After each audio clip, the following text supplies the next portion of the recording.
Good evening every one. ഞാൻ ഇപ്പോൾ നിൽക്കുന്നത് കലണ്ടർ ഹൗസ്, സ്കോട്ട്ലൻഡിൽ ഫോൾക്രിക്ക് എന്ന് പറയുന്ന കലണ്ടർ ഹൗസിലാണ്. ഇത് 19-ാം നൂറ്റാണ്ടിൽ ഫോബ്സ് ഫാമിലിക്ക് വേണ്ടിയിട്ട് പണി കഴിപ്പിച്ച ഒരു മാൻഷനാണ്. വളരെ മനോഹരമായിട്ടുള്ള ഒരു മാൻഷനാണിത്. അങ്ങനെ ഇതുപോലുള്ള വലിയ പഴയ കാലത്ത് നിർമ്മിച്ച നിർമ്മിതികൾ കാണുമ്പോഴത്തേക്ക് ഞാൻ ഇപ്പോഴും ചിന്തിച്ചു പോകാറുള്ള ഒരു കാര്യമാണ്, വളരെ ലിമിറ്റഡ് ആയിട്ടുള്ള റിസോഴ്സസിൽ അല്ലേ, ആ കാലങ്ങളിൽ ഇപ്പം നമുക്കുള്ള ഒരുപാട് റിസോഴ്സുകൾ പഴയ കാലത്ത് പണ്ട് ഇല്ല, ടെക്നോളജി ഇല്ല.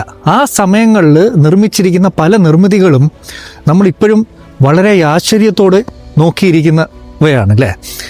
അപ്പോൾ അന്ന് അവർക്ക് എങ്ങനെ ആയിരിക്കാം ഇതൊക്കെ നേടിയെടുക്കാൻ സാധിച്ചത്? അവരുടെ ഇച്ഛാശക്തി, അവരുടെ ഡിറ്റർമിനേഷൻ, ആ വിൽ പവർ, ആരോ കണ്ട ഒരു സ്വപ്നം യാഥാർത്ഥ്യമാക്കാനായിട്ട് അവർ മുന്നോട്ടിറങ്ങിയതിൻ്റെ ഫലങ്ങളാണ് നമ്മൾ ഈ ലോകത്ത് പല സ്ഥലങ്ങളിൽ കാണുന്ന പല മനോഹരമായിട്ടുള്ള നിർമ്മിതികളും. അതുപോലെ തന്നെയല്ലേ നമ്മളുടെ ഓരോ സ്വപ്നങ്ങളും നമ്മളുടെ ഡ്രീംസും ഒക്കെ എന്ന് പറയുന്നത് ഇല്ലേ. അപ്പോൾ ഇത് നമുക്ക് മനസ്സിലാക്കി തരുന്നതെന്ന് പറഞ്ഞാൽ, നമ്മൾ ഒരിക്കലും നമ്മളുടെ ഒരു ഡ്രീംസിന് ഒരു അതിവരമ്പ് നമ്മൾ കൽപ്പിക്കരുത്. നമ്മൾ ലിമിറ്റില്ലാതെ നമ്മൾ സ്വപ്നം കാണണം. നമ്മളുടെ സ്വപ്നങ്ങൾ യാഥാർത്ഥ്യമാക്കാൻ വേണ്ടിയിട്ട് നമ്മൾ വർക്ക് ചെയ്യണം. നമ്മളതിന് വഴികൾ കണ്ടുപിടിക്കണം. ബിക്കോസ് വഴികളുണ്ട്, നമ്മളതിന് ഇറങ്ങി ചെല്ലുമ്പോഴാണ് നമുക്ക് വഴികൾ കണ്ടുപിടിക്കുക. ആ വഴികളിലൂടെ നടന്നു പോകുമ്പോൾ നമ്മുടെ സ്വപ്നങ്ങൾ യാഥാർത്ഥ്യമാകും.